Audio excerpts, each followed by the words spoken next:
கடந்த 1ஆம் தேதி தொடங்கிய நாடாளுமன்ற குளிர்கால கூட்டத்தொடர் நிறைவடைந்தது. 100 நாள் வேலை திட்ட பெயர் மாற்றம், அணுமின் உற்பத்தியில் தனியாருக்கு அனுமதி உள்ளிட்ட முக்கிய மசோதாக்கள் நிறைவேற்றப்பட்டுள்ள நிலையில் இரு அவைகளும் தேதி குறிப்பிடாமல் ஒத்திவைக்கப்பட்டுள்ளன. 100 நாள் வேலை திட்டத்தின் பெயர் மாற்றத்திற்கு எதிர்க்கட்சிகள் கடும் எதிர்ப்பு. நாடாளுமன்ற வளாகத்தில் பேரணியாக சென்று எதிர்ப்பை பதிவு செய்த எதிர்க்கட்சி எம்பிக்கள்.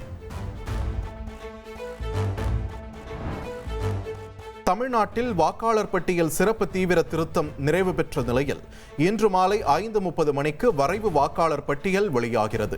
பட்டியலில் பெயர் இடம்பெறாவிட்டால் படிவம் 6 மூலம் விண்ணப்பிக்கலாம் என்று தேர்தல் ஆணையம் தெரிவித்துள்ளது. ஜனவரி 5ஆம் தேதிக்குள் ரோட் ஷோக்களுக்கான வழிகாட்டு நெறிமுறைகளை வெளியிட வேண்டும்.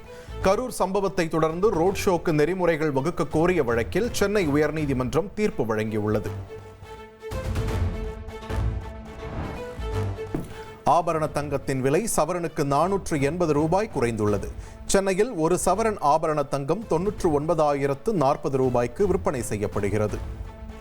சென்னையில் பிட்புல், ராட்வீலர் வகை நாய்கள் வளர்க்க தடை விதித்து மாநகராட்சி கூட்டத்தில் தீர்மானம் நிறைவேற்றப்பட்டுள்ளது. பிட்புல், ராட்வீலர் வளர்ப்பவர்களுக்கு நாளை முதல் 1 லட்சம் ரூபாய் அபராதம் விதிக்கப்படும் என்று எச்சரிக்கை விடுக்கப்பட்டுள்ளது. சென்னையில் 200 வார்டுகளிலும் தூய்மை பணியாளர்களுக்கு ஓய்வறை அமைக்க மாநகராட்சி கூட்டத்தில் தீர்மானம் கொண்டு வரப்பட்டுள்ளது. 25.95 கோடி ரூபாய் செலவில் தூய்மை பணியாளர் ஓய்வறைகள் அமைக்கப்பட உள்ளன.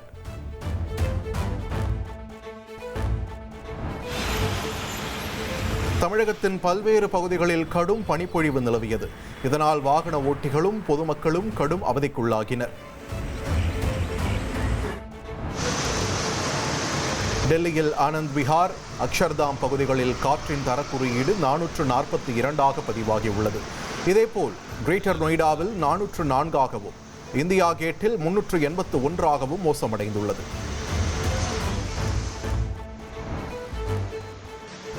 வட மாநிலங்களில் நிலவும் மோசமான வானிலை காரணமாக விமான சேவை பாதிக்கப்பட்டுள்ளது. சென்னையிலிருந்து வட மாநிலங்களுக்கு செல்லும் 7 விமானங்கள் ரத்து செய்யப்பட்டுள்ளன.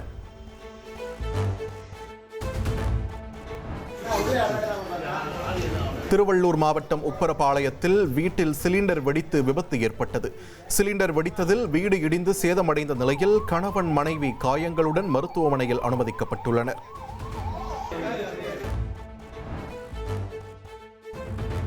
அனுமன் ஜெயந்தியை முன்னிட்டு தமிழகத்தின் பல்வேறு பகுதிகளில் உள்ள ஆஞ்சநேயர் கோவில்களில் சிறப்பு அபிஷேகம் நடைபெற்றது.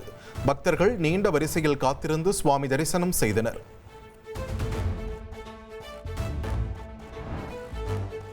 நாமக்கல் ஆஞ்சநேயர் கோவிலில் அனுமன் ஜெயந்தி பெருவிழா கோலாகலமாக நடைபெற்று வருகிறது. 1,08,000 வடைமாலை அலங்காரத்தில் அருள்பாலிக்கும் ஆஞ்சநேயரை பக்தர்கள் நீண்ட வரிசையில் காத்திருந்து தரிசனம் செய்து வருகின்றனர்.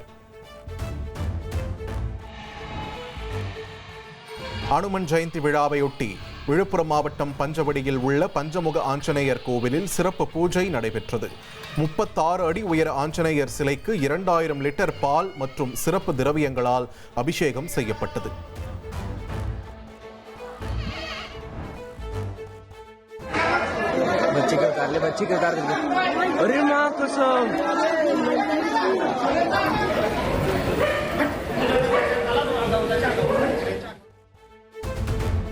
மகாராஷ்டிரா மாநிலம் தானே அருகே குடியிருப்பு பகுதியில் புகுந்த சிறுத்தை தாக்கியதில் 4 பேர் காயமடைந்தனர்.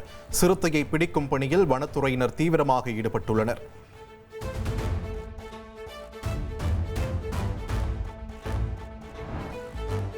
மகாராஷ்டிரா மாநிலம் பிவாண்டி அருகே நார்போலி பகுதியில் நகைக்கடையில் நடந்த கொள்ளைச் சம்பவம் அதிர்ச்சியை ஏற்படுத்தியுள்ளது.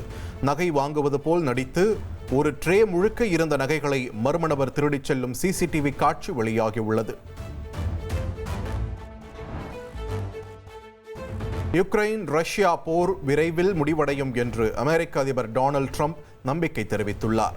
மயாமியில் இந்த வாரம் ரஷ்ய பிரதிநிதிகளுடனான உயர்நிலைக்குழு பேச்சுவார்த்தையில் போர் நிறுத்தம் இறுதி கட்டத்தை எட்டும் என்றும் கூறினார்.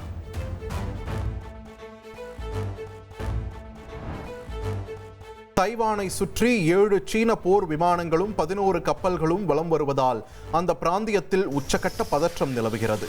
தங்கள் நாட்டு மக்களுக்கு ஏதாவது இடையூறு ஏற்பட்டால் பொறுத்துக்கொள்ள மாட்டோம் என்றும் தைவான் சூளுரைத்துள்ளது.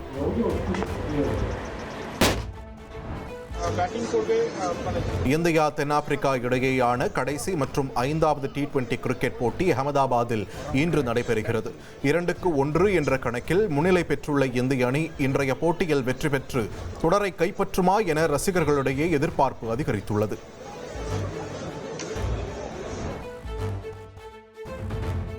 ஆஷஸ் 3வது டெஸ்ட் போட்டியில் 2வது இன்னிங்ஸில் அபாரமாக ஆடிய ஆஸ்திரேலியா 3ஆம் நாள் ஆட்ட நேர முடிவில் 4 விக்கெட்டுகள் இழப்பிற்கு 271 ரன்கள் எடுத்துள்ளது. 356 ரன்கள் முன்னிலை பெற்றுள்ள ஆஸ்திரேலியா வலுவான நிலையில் உள்ளது.